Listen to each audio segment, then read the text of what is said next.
তামিলনাড়ু সরকার already বলে দিয়েছে যতদিন না পর্যন্ত সুপ্রিম কোর্টে এই মামলা শেষ হচ্ছে, অর্থাৎ ফাইনাল রায় যতদিন না সুপ্রিম কোর্টে আসছে, ওয়াকফ সংশোধনী আইন তামিলনাড়ুতে আমি বাস্তবায়ন করতে দেব না। ও হচ্ছে বাপের বেটা, ও হচ্ছে বাপের বেটা, স্যালুট জানানো দরকার তামিলনাড়ু রাজ্যের সরকারকে, ওখানকার পার্টিকে স্যালুট জানানো দরকার। ওখানে মাত্র 5% মুসলমান আছে।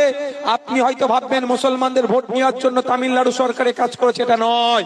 সংবিধানকে বাঁচানোর জন্য তামিলনাড়ু সরকার এই সিদ্ধান্ত নিয়েছে যে ইউনিয়ন অফ স্টেট, জমি জায়গার বিষয়টা স্টেটের ম্যাটার, সেই স্টেটের ম্যাটারটা কিভাবে সেন্ট্রাল দখল করতে পারে, সংবিধানের বহির্ভূত হয়ে এই জমি জায়গাটাকে দখল করতে চাইছে, সংবিধানের বাইরে গিয়ে কাজ করছে।